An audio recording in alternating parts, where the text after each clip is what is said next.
एक वन ऐसा था जिसमें पक्षी नहीं बोलते थे, केवल झींगरों का शब्द सुन पड़ता था। रामचंद्र और लक्ष्मण ने उस वन को देखा। उसके बाद सीता के साथ रामचंद्र ने हिंसक जीवों से भरे हुए उस वन में घोर शब्द करते हुए एक राक्षस को देखा। मनुष्य का मांस खाने वाला वह राक्षस पर्वत के शिखर के समान था। उसकी आंखें बहुत गहरी थीं, मुंह भारी था, शरीर बड़ा विकट था, पेट बहुत बड़ा था, उसका कोई अंग सुडौल नहीं था। उसे देखकर मनुष्य डर जाते थे। वह राक्षस रुधिर और चर्बी से लथपथ था। बाघ का चमड़ा उड़े था। मुंह वाए हुए यमराज के समान उस राक्षस को देखकर सब प्राणी डर जाते थे। वह 3 सिंह, 4 बाघ, 2 भेड़िया, 10 प्रसत और एक बड़े हाथी का सिर जिसमें दांत और चर्बी लगी थी लिए हुए था। उसके हाथ में लोहे का बना हुआ एक शूल था। वह रामचंद्र, सीता और लक्ष्मण को देखकर बड़े क्रोध से गरजकर प्राणियों का नाश करने वाले काल के समान पृथ्वी को कपाता हुआ उनकी ओर दौड़ा। उसने दौड़कर सीता को उठा लिया और रामचंद्र तथा लक्ष्मण से कहा, तुम जटा बतकल धारण करके स्त्री को लेकर वन में आए हो, इसलिए तुम अब अपने जीवन का अंत समझो। तुम तपस्वी होकर अपने साथ स्त्री क्यों लाए हो? तुम धनुष बाण और तलवार लेकर दंडक वन में क्यों आए हो? अधर्मी, पापी और मुनियों का चरित्र दूषित करने वाले तुम दोनों कौन हो, बतलाओ। मैं राक्षस हूँ, मेरा नाम विराध है। मैं अस्त्र शस्त्र लेकर इस दुर्गम वन में घूमता रहता हूँ और ऋषियों का मांस खाता हूँ।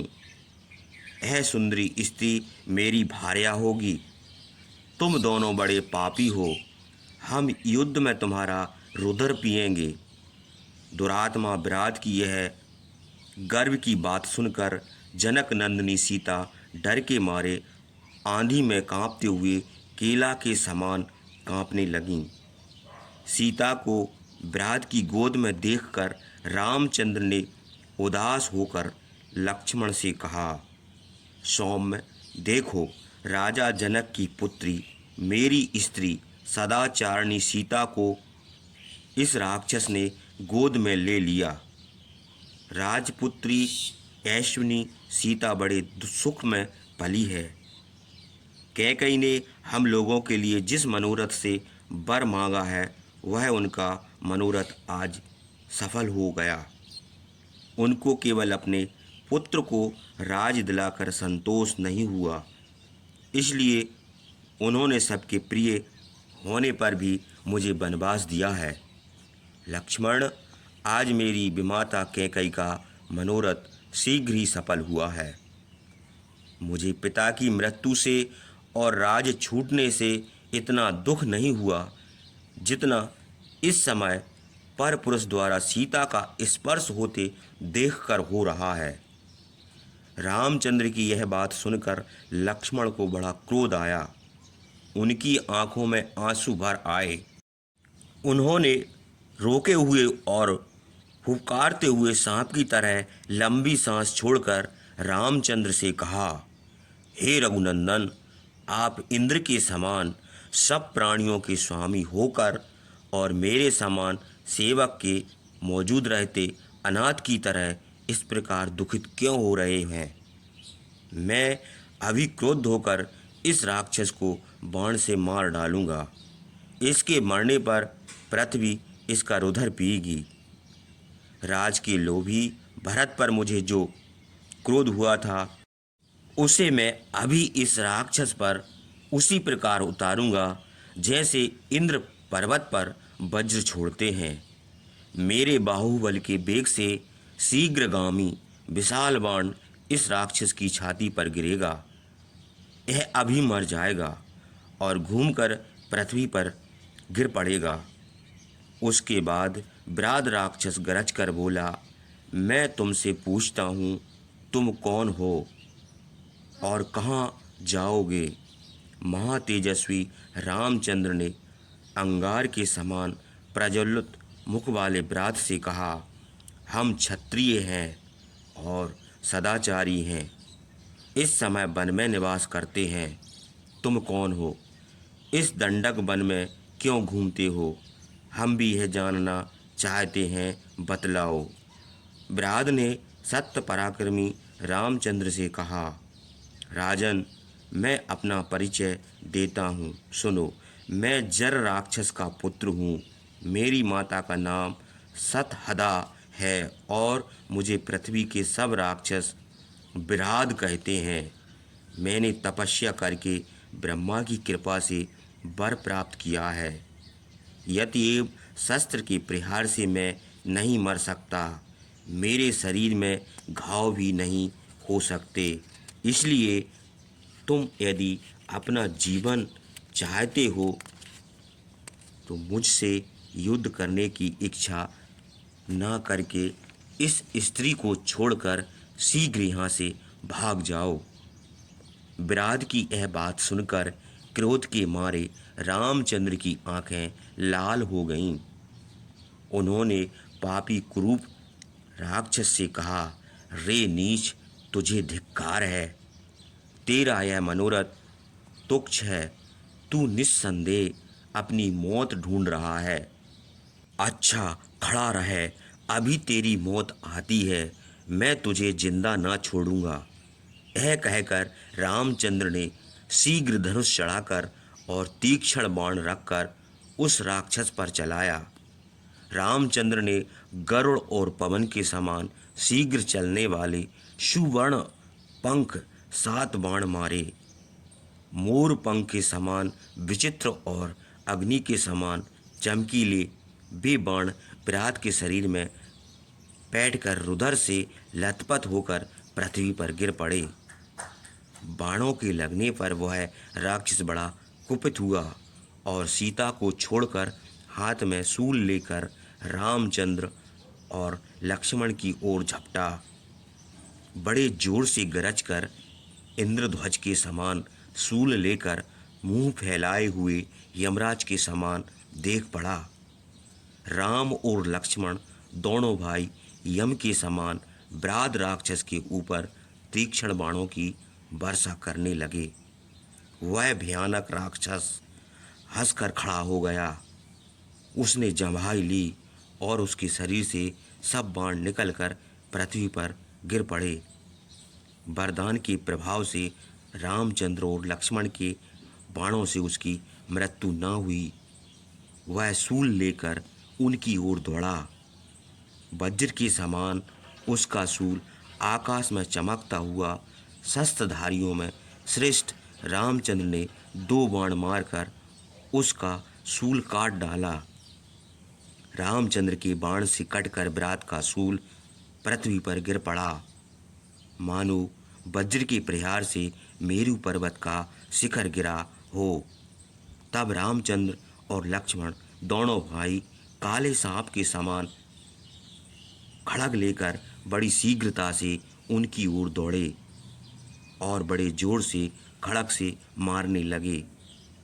उस भयंकर राक्षस ने हाथ फैलाकर किसी से न डरने वाले पुरुष श्रेष्ठ दोनों भाइयों को पकड़कर भागने की इच्छा की। उसका अभिप्राय समझकर रामचंद्र ने लक्ष्मण से कहा, हे लक्ष्मण, यह राक्षस हम लोगों को लेकर इस मार्ग से चले तो बहुत अच्छा हो, क्योंकि यह जिधर जाना चाहता है इसी मार्ग से हम लोगों को चलना है।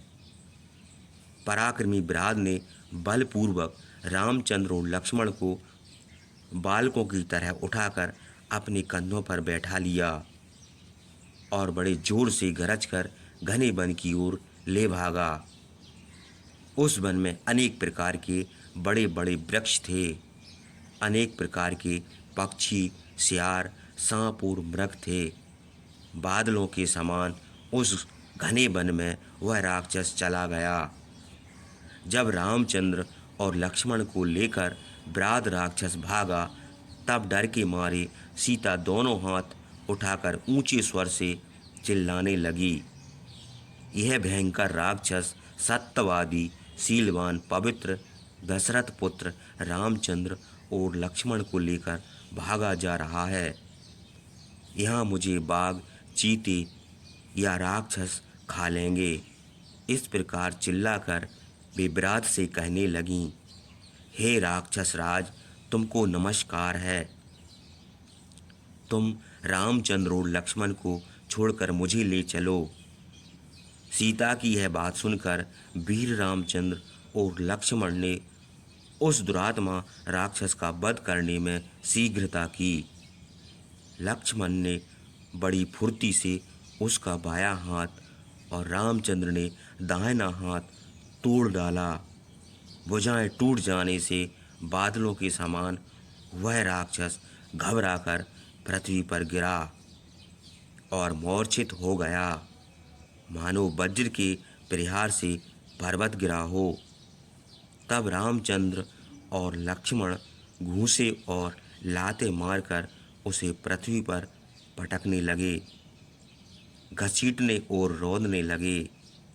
किंतु वरदान के प्रभाव से वह राक्षस खड्ग और बाणों के लगने और बार बार रौंदने पर भी न मरा।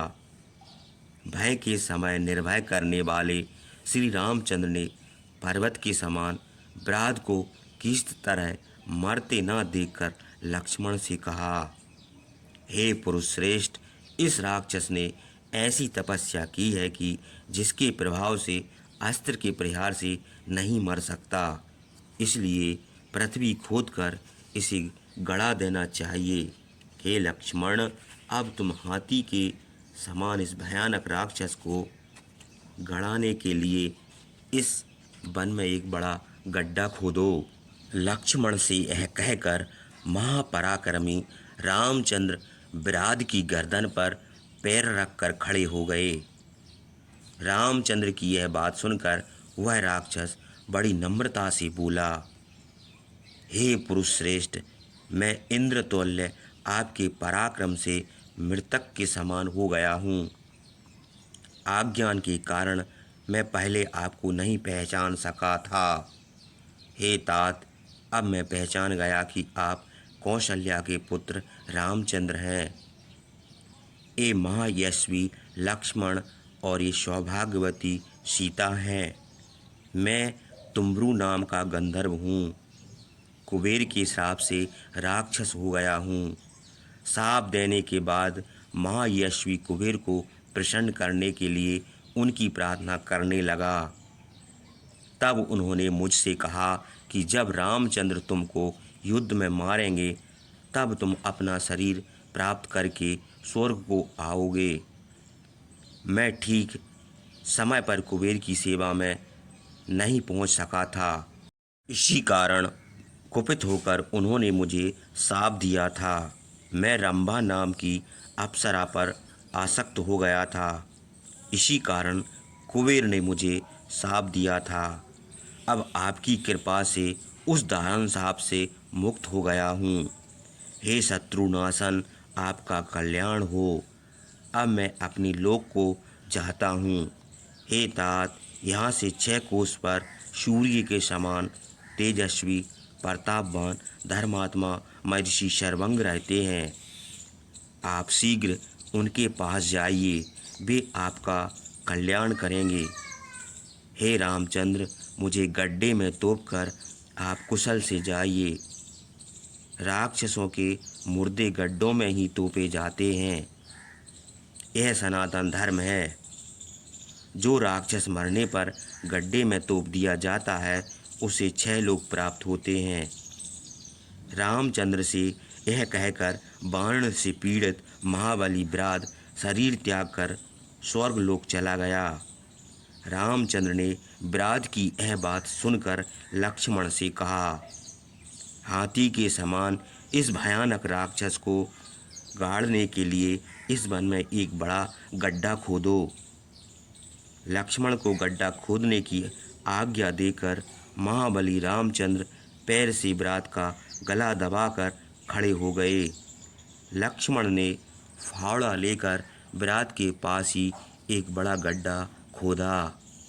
तब रामचंद्र ने उसके गले से पैर हटाया और उसे गरजती हुई बरात को गड्ढे में ढकेल दिया।